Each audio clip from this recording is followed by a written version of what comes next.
Hello students. तो हमारे question पीछे से 7 तक हो चुके हैं। आज हम करने जा रहे हैं क्वेश्चन नंबर 6। ठीक है, तो क्वेश्चन में क्या दे रखा है, अ 1.5 मीटर टॉल बॉय। मैंने पहले भी बताया है कि अगर आपको किसी पर्सन, किसी पोल या किसी बॉय गर्ल इनकी हाइट नहीं दे रखी है तो आप उसे एज ए डॉट एज्यूम करोगे। ठीक है, बट अगर आपको उसकी हाइट दे रखी है तो आप उस हाइट को जरूर लोगे, आप उसे इग्नोर नहीं कर सकते, आपको उस हाइट को पूरा मानना पड़ेगा।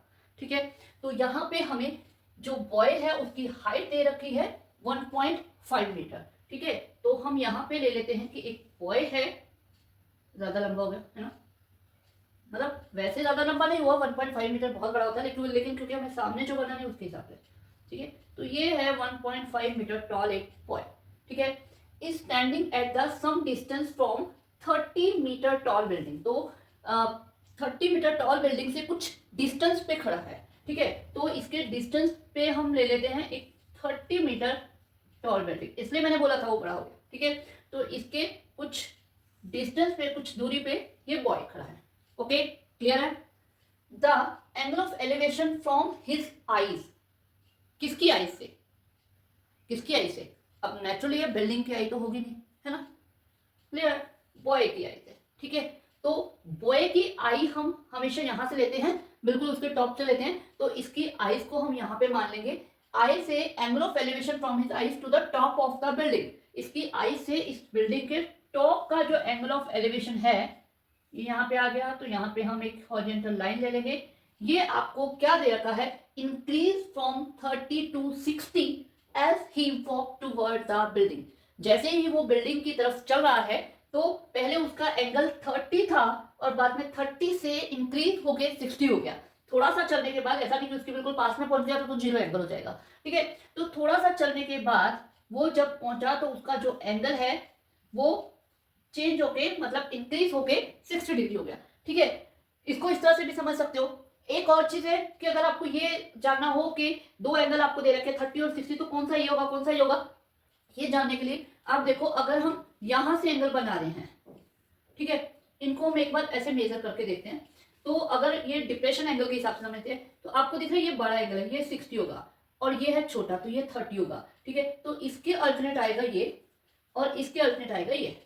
ठीक है, तो इस तरह से हमेशा ध्यान रखो, जब भी दो एंगल दे रखे हैं, एक बड़ा छोटा, तो जो दूर होगा वो छोटा होगा।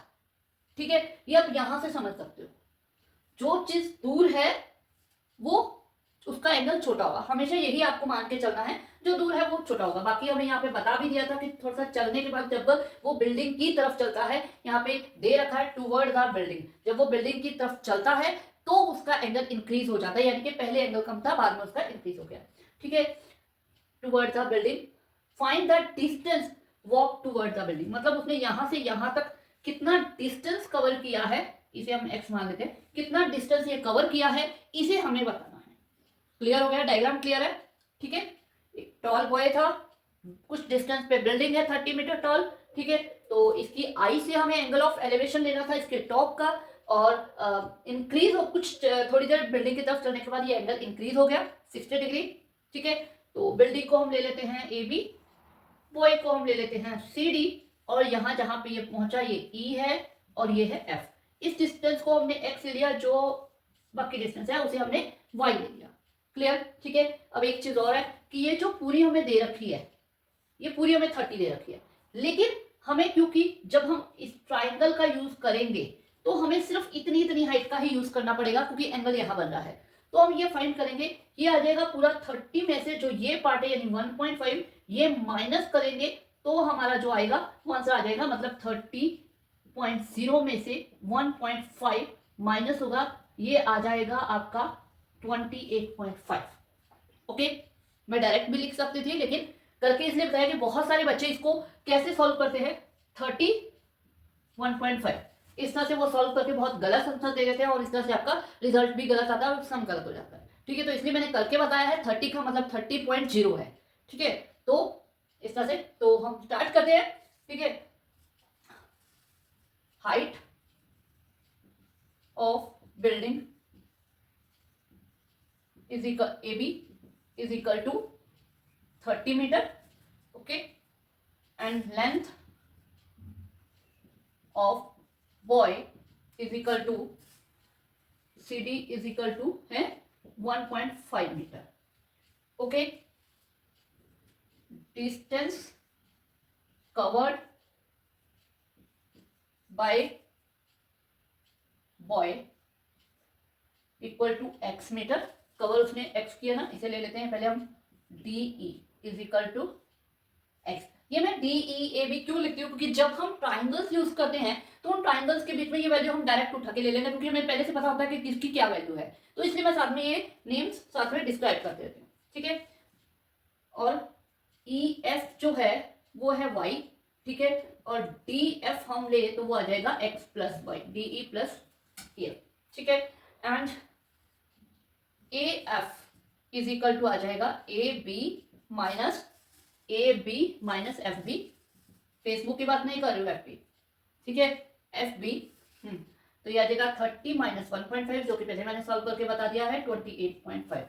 क्लियर, इंफॉर्मेशन हमारे पास आ गई है। तो इसके बाद क्या करना है, वैसे सबको पता है, फिर भी बता दूं मैं कि इसके बाद हम वही ट्राइंगल्स लेंगे। जो बच्चे नए जुड़े हैं उनके लिए, पंडित बद्री प्रसाद हर हर बोले सोना चांदी तोले, इस हिसाब से, क्योंकि हमें ये बेस और परपेंडिकुलर की बात करनी है तो वो हमारे पास tan थीटा से आता है, तो इसलिए हम यहाँ पे tan थीटा का यूज करते हैं। वैसे भी एप्लीकेशन ऑफ ट्रिग्नोमेट्री के अंदर मैक्सिमम क्या 95% सम्स के अंदर आपका tan थीटा ही यूज होता है, और tan थीटा में भी मेन 3 एंगल्स यूज होते हैं, 30 degree, 60 degree and 45 degree. Okay, main tan के ये 3 एंगल कर लो, आपके 95% सम सॉल्व हो जाएंगे।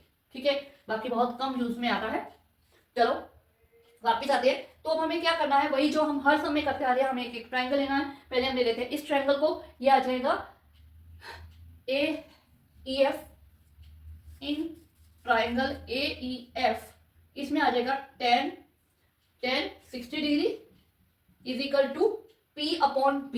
तो इसका परपेंडिकुलर है AF और बेस है EF, AF अपॉन EF। अब tan 60 डिग्री कितना होता है, √3। ठीक है, AF हमारे पास हमने फाइंड किया है, यहाँ पे ये रहा 28.5, और EF जो है वो हमारे पास है Y। ओके, यहाँ पे हमारे पास देखिए एक ही सिंगल वेरिएबल रहा है, तो हम उसी की वैल्यू फाइंड कर लेते हैं। Y को हम उधर ले जाते हैं और √3 को इधर ले जाते हैं, इंटरचेंज कर देते हैं। तो Y इज इक्वल टू आ जाएगा 28.5 अपॉन √3। तो ये जो वैल्यू है इसे हम 1 मान लेते हैं, क्योंकि इसे हम आगे यूज करेंगे। ओके, तो अब आ जाते हैं हम सेकेंड ट्राइंगल जो हमारा बन रहा है, दिस वन। तो ये आ जाएगा ADF in triangle ADF tan 30 degree, इसमें एंगल 30 डिग्री है, equal to AF upon DF। ठीक है, परपेंडिकुलर अपॉन बेस। अब tan 30 होता है 1 अपॉन √3। AF सेम जो हमने यहाँ पे फाइंड किया था 28.5, DF ये मैंने लिख रखा है। ठीक है, तो ये हम क्या है कि पहले लिख देने से इन्फॉर्मेशन जब हम पहले लिख देते तो हमें सबसे पहले तो हमें कन्वीनियंट हो जाता है। दूसरा, जब आप एग्जाम में इस तरह से इन्फॉर्मेशन लिख देते हो तो सामने वाले टीचर को भी इजी हो जाता है डायरेक्ट मैचअप करना, और उसके लिए मतलब उसको सब बड़ी जल्दी समझ में आता है कि हाँ भाई बच्चे ने बिल्कुल ठीक किया है। तो वो चीज़ है, तो आप जरूर इसे लिखो, cross multiplied x plus y 28.5 √3, क्योंकि ये दोनों वेरिएबल है तो यहाँ पे इन दोनों को हम एज इट इज रखते हैं। अब क्या करेंगे, ये 1 है, ये 2 है। जब भी अभी तक खिसा पीटा वही चलता रहा, आप लोग को पता है सारे सब में 1 और 2 आता है, तो उनको आपस में हम सॉल्व कर लेते हैं और वहां से हम रिजल्ट फाइंड कर लेते हैं, और यही करेंगे। यहाँ पे आपको दिख रहा है y की वैल्यू आई हुई है, यहाँ पे x और y है, तो हम यहाँ से y की वैल्यू उठाएंगे और यहाँ पे चिपका देंगे, मतलब पुट कर देंगे। ठीक है, पुट करने के बाद यहाँ से हमारी x की वैल्यू आ जाएगी, और हमें x ही फाइंड करना है, क्योंकि हमें ये डिस्टेंस ही तो फाइंड करना है। ठीक है, तो यहाँ पे करते हैं put the value of y from 1। Okay, तो ये आपका आ जाएगा x plus 28.5 upon √3 equal to 28.5 into √3। तो हम क्या करते हैं, x की वैल्यू निकालनी है तो इसे हम उधर ले जाते हैं। ठीक है, यहाँ पे आ जाएगा x इक्वल टू 28.5 अपॉन √3, ये जो सॉरी √3 ये वैल्यू को हमने कुछ नहीं किया, अपनी जगह पे फिक्स है, इसको एज इट इज रख लेना है। इसे हम यहां से उठा के इधर लेके आ रहे तो ये साइन अपना चेंज कर देगी और ये प्लस का हो जाएगा माइनस का 28.5 अपॉन √3। अब हम क्या लेंगे, इनको सॉल्व करने के लिए एलसीएम लेंगे और एलसीएम यहाँ पे आ रहा है √3, इसको इससे मल्टीप्लाई किए तो यह आ जाएगा 28। हम यहाँ पे क्या करते हैं 28.5 बार बार आ रहा है तो इसे क्या करते हैं, दोनों में कॉमन निकल सकता है तो हम कॉमन ले लेते हैं। ठीक है, 28.5 हमने यहाँ पे कॉमन ले लिया। ठीक है, तो यहाँ पे आ जाएगा आपका √3 माइनस 1 अपॉन √3। ठीक है, थोड़ा सा इजी हो गया देखने में, समझने में।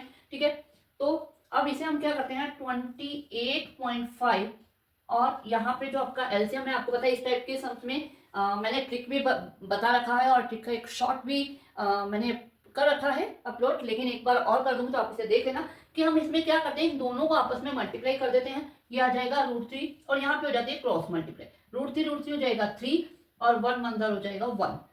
ओके, ठीक है, तो ये हमारी आ गई है वैल्यू इतनी, तो यहां से ये हमारे पास आ जाएगा 28.5 इंटू 2 अपॉन √3।